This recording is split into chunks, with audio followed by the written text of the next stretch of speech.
Começamos aqui o primeiro bloco do Mais Saúde, o programa de saúde da Terceira Via, agradecendo a doutora Ellen de ter encontrado um tempinho na sua agenda para comparecer aqui aos nossos estúdios e prestar esse serviço à comunidade através do Mais Saúde. Muitíssimo obrigado, doutora Ellen, bem-vinda aos nossos estúdios.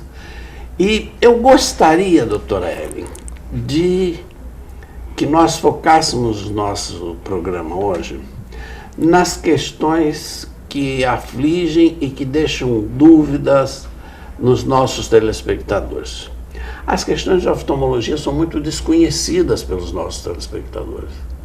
E há um temor das cirurgias oftalmológicas, como se fossem as cirurgias mais complexas da medicina, quando tem a sua complexidade, lógico, mas são cirurgias bastante seguras, os tratamentos são bastante seguros, é uma especialidade que se desenvolveu muito nessas últimas décadas.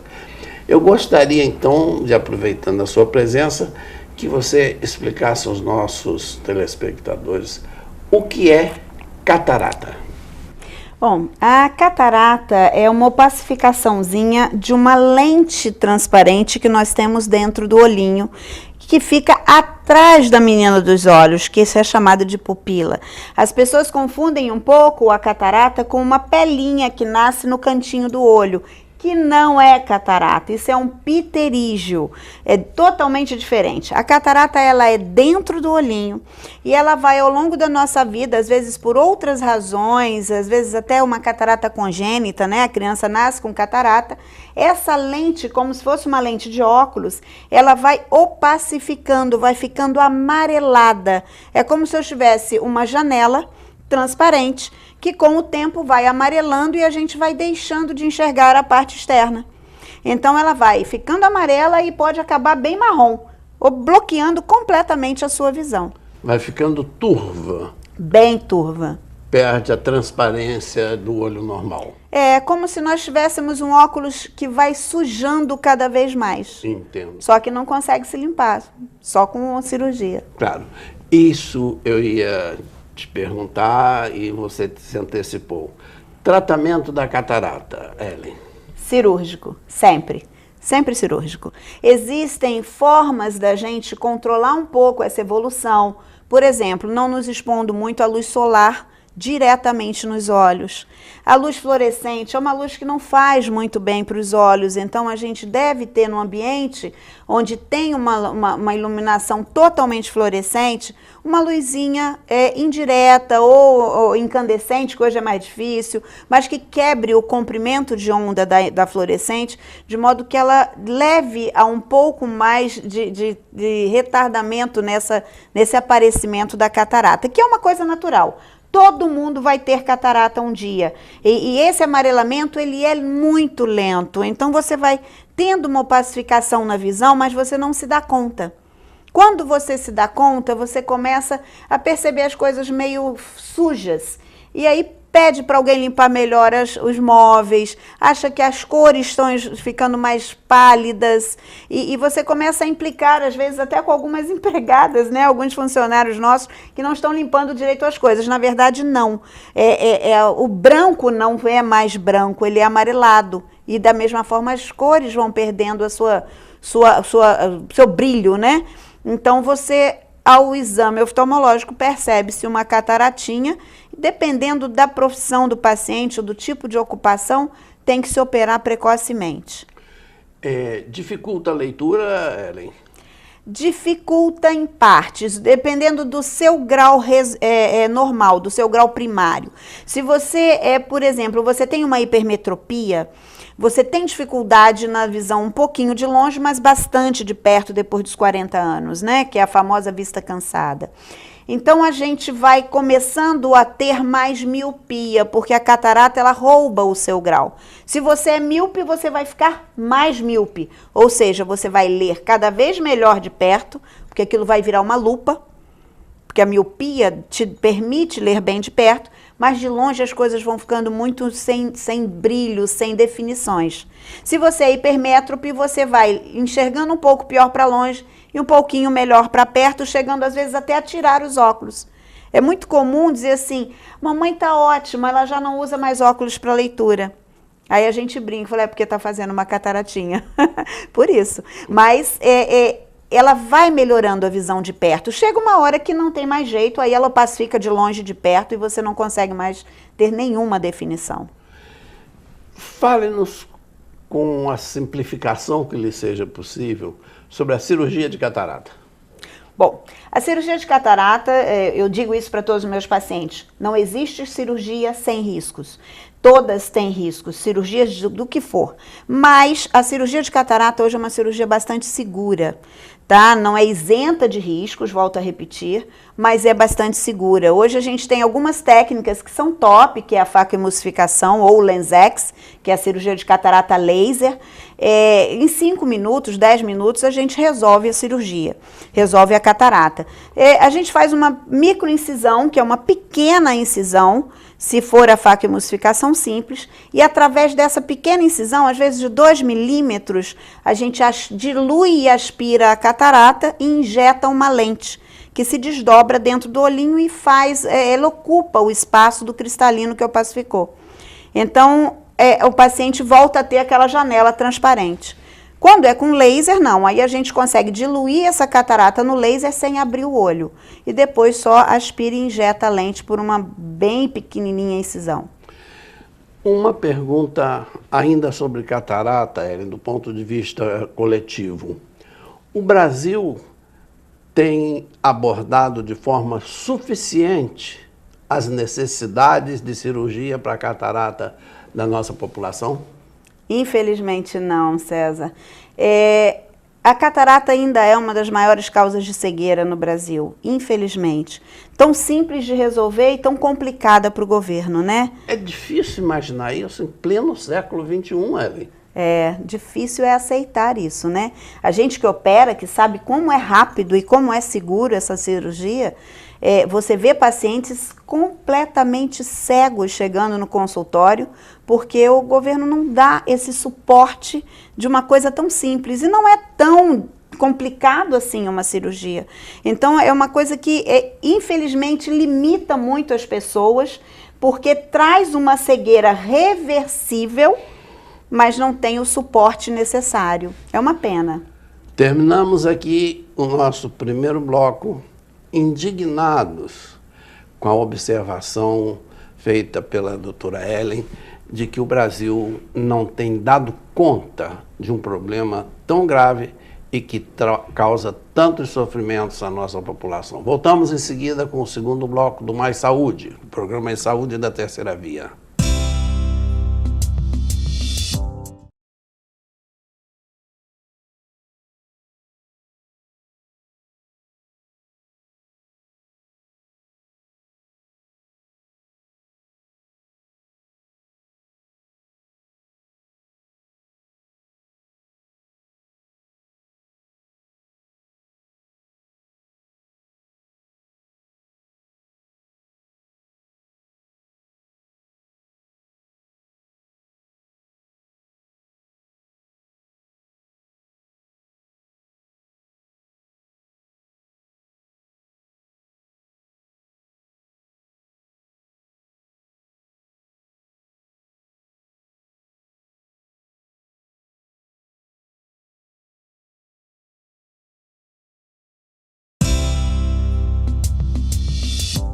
Voltamos com o segundo bloco com a doutora Ellen do Espírito Santo. Agora nós vamos abordar um tema que também é de uma curiosidade enorme dos nossos telespectadores. Glaucoma, doutora Ellen. Causas, manifestação clínica e tratamento do glaucoma. Glaucoma é um caso mais sério, né? O glaucoma, para quem não sabe, é o aumento da pressão intraocular, aumento esse silencioso, por isso é perigoso, porque você não se dá conta que está com glaucoma, você não tem absolutamente nenhum sintoma. Então você começa, César, a balroar, a bater o carro, a entrar na garagem e arranhar o carro de alguma forma. Às vezes você vai pegar um copo e tomba alguma coisa que está no caminho que você não percebeu, começa a perder pedaços no seu campo de visão, que normalmente se fecha dessa forma, ele fecha na periferia para o centro. Então, quando você se dá conta que já perdeu a sua lateralidade na visão, muitas vezes não dá mais tempo de recuperar o que perdeu. É uma perda definitiva. E aí, se você correr contra o relógio, você consegue consultar um oftalmologista, que deve ser feito todo ano, e medir sua pressão intraocular, fazer o exame de fundo de olho, de campo visual, e aí sim, você detecta o glaucoma, e existe uma coisa mais perigosa ainda, que é o glaucoma de baixa pressão. Você vai ao seu oftalmologista, mede a pressão, que normalmente é de 10 a 18, 19, a pressão está em 12. Só que você está perdendo o campo de visão. Então, existe essa perda perigosíssima, que é o glaucoma de baixa pressão, que você só detecta no exame oftalmológico de rotina. Por isso que não se faz exame, não é legal fazer exame de grau de óculos na ótica. Por quê? Porque na ótica eles são apropriados para vender óculos, nada mais. Então, ele não mede sua pressão, ele não vê seu fundo de olho, ele não sabe os detalhes do seu olho. E muitas vezes o seu problema não está nos óculos. Você faz o óculos, passa a enxergar bem e deixa passar desapercebido uma pressão alta, que não dá sintomas. E quando você chegar à conclusão, anos depois, que você está perdendo a visão por glaucoma, o que você perdeu já era, não tem como recuperar mais. Quando se detecta, e muitas vezes aquela gotinha, que os pacientes que são glaucomatosos sabem, né? É chato, todo dia tem que pingar uma gotinha, 2, mas é a gotinha que vai salvar a sua visão para o resto da sua vida. Então é chato? É. Mas vai ser muito mais chato parar de enxergar. Então, aquela gotinha é igual remédio de pressão, né? Para o paciente que tem hipertensão. Aquela gotinha salva a sua visão. Se a gotinha não der jeito, se o seu oftalmologista, com diversos tipos de colírios que a gente tem para fazer testes, né? Para tentar reduzir essa pressão, não for possível, existe sim cirurgia para glaucoma. E é uma cirurgia tranquila de ser feita. Muitas vezes o paciente vai para a cirurgia de glaucoma achando que a partir daquele momento ele está livre completamente do glaucoma. Não, ele tem uma predisposição e tem que estar ligado, tem que ter bastante cuidado com isso. Opera, abaixa a pressão, você se livrou de uma cegueira, pelo menos por enquanto, controlou o glaucoma, mas tem que sempre estar indo ao oftalmologista. Acho importante repetir a orientação da doutora Ellen. Questão de olhos é com o oftalmologista e não com o vendedor de óculos.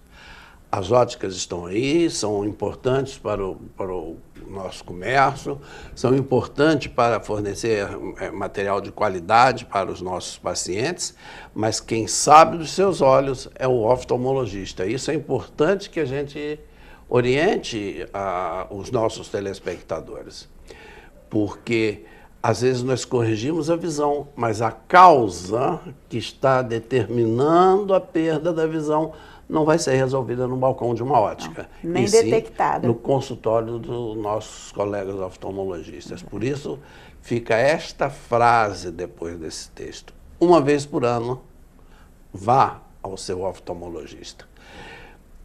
Doutora Ellen, retornando ao tema glaucoma, eu perguntaria, é comum na infância, na idade madura ou na pseudo melhor idade? Não é pseudo, é a melhor mesmo. É a melhor. Você vai chegar lá um dia? Já estou com 52. Mas olha, não é comum em criança, graças a Deus, mas não é inexistente. É importante que vocês saibam disso. Existem crianças, inclusive, que nascem com glaucoma e não se percebe muitas vezes. Então, se você notar alguma diferençazinha no seu filho, tanto que é feito o teste do olhinho, que é para se detectar a catarata e às vezes até o próprio glaucoma congênito, mas se você perceber qualquer dificuldade, qualquer diferença, um olhinho muito grande, um olhinho muito saltado, leve ao oftalmologista, não custa nada levar. Se você não perceber nada, aos 2 anos no máximo tem que ser feito o primeiro exame oftalmológico. Mas o glaucoma, ele é mais comum na raça negra. Então, a gente vê com bastante frequência isso, mas tem aumentado muito por várias razões, também na raça branca, na raça mameluco, né? E outras classes de raça, mas a gente tem tido realmente um aumento, mas o mais comum é no paciente acima dos 40 e na raça negra, mas não se exclua por não ser nem negro, nem acima dos 40, porque é uma doença silenciosa e jovem pode ter, criança pode ter, idoso pode aparecer por várias razões. Então, não deixe de fazer seu exame, porque você pode estar sendo atacado por um glaucoma e não se dar conta disso. Eu espero que os nossos telespectadores estejam conseguindo absorver, estejam conseguindo perceber, Ellen, a importância da visita oftalmológica uma vez por ano. Porque nós vimos que isso é imprescindível em catarata e vimos agora que isso é imprescindível também na questão da prevenção das consequências do glaucoma. Terminamos aqui o nosso segundo bloco do Mais Saúde. O programa Mais Saúde é da Terceira Via e voltamos em seguida. Fique conosco.